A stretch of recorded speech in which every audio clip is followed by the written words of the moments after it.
Hello and welcome to the very first episode of Teach Tuesday on VlogDave. That's me. In this series I want to teach you some German grammar stuff and alike. So today we are going to start with the Diminutiv, das Diminutiv. Die Verniedlichung oder auch die Verniedlichungsform, which basically means to minimize German nouns. The technical term is das Diminutiv, but we mostly say die Verniedlichungsform or die Verniedlichung.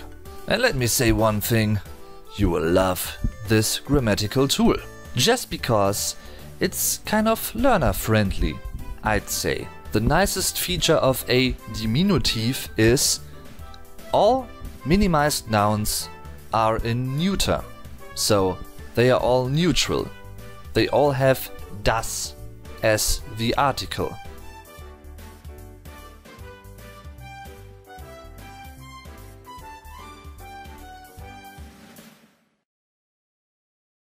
For instance, you have a noun like der Hund, and the minimized version would be das Hündchen. So it's der Hund, but das Hündchen. And even the technical term itself, das Diminutiv, is neutral. Das Diminutiv. But before I want to show you how to minimize German nouns properly, let's keep some basic things in mind for that. The German language shares vowels with the English language. A, E, I, O, U. A, E, I, O, U. A, I, O, U. You might know them. But in addition to that, we have the famous Umlaute. Ä, Ö, Ü. Ö. By the way, singular is der Umlaut and plural is die Umlaute. So let's keep the Umlaute in mind for some seconds. I will demonstrate you to minimize German nouns with two examples. The first one being die Glocke, the bell. And that will change to das Glöckchen, the little bell. The second one being das Tuch, the cloth. That will change to das Tüchlein, the little cloth. There are three basic things you should remember when minimizing German nouns. Aspect number 1. There are only two syllables that you need to remember for this purpose. Chen and lein. So in our case, chen is added to Glocke and lein is added to Tuch. Aspect number 2. The radical vowel will change to an umlaut when minimizing a German noun, most of the time. So in our case, it's die Glocke that changes to das Glöckchen and das Tuch, which will change to das Tüchlein. So O changes to Ö and U changes to Ü. And last but not least, aspect number 3.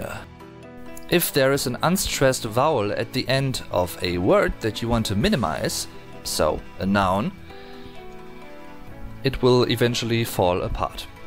And basically this is interesting because when we look at our examples, das Tuch only has one vowel, U, but Glocke has the second vowel that is unstressed at the end, die Glocke. If it was stressed, it would probably sound something like Glocke, but no one would ever say that just because it's stupid and it sounds like not good. Nicht gut. So the at the end of Glocke falls apart and chen takes its place. So all in all we have a word that sounds like Glöckchen, das Glöckchen, which is the minimized form of die Glocke. We also have like additional versions and opportunities to minimize German nouns. For instance, in Plattdeutsch we have something different. Plattdeutsch, das Plattdeutsch, is rather colloquial, and the technical term is das Niederdeutsch, which would literally translate to Low German. Maybe you've heard that term before. It all also is a bit specific with certain names.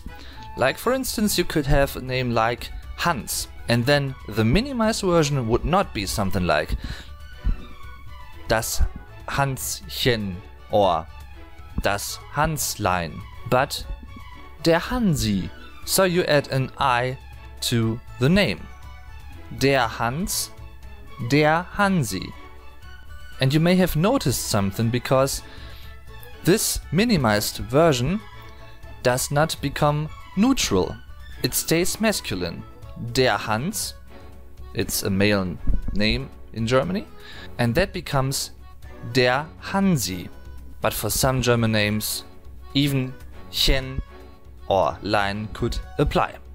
Like for instance, you have a female name like Marie, and the minimized version of that name could be das Mariechen. So you might have been asking yourself when to use Chen instead of Lein.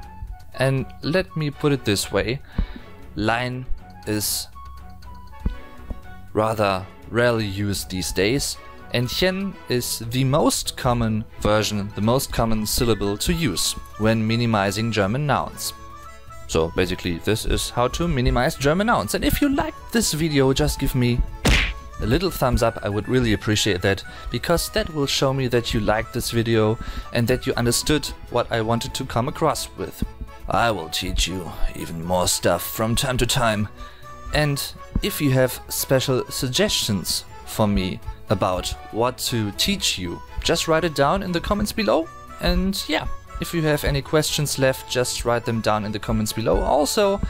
And if you want to support me or find me on Facebook and Twitter and Instagram and whatnot, just take a little look into the video description. So thanks for watching anyway. I hope you've learned something, and yeah, see you next time around. I'm your Vlog Dave.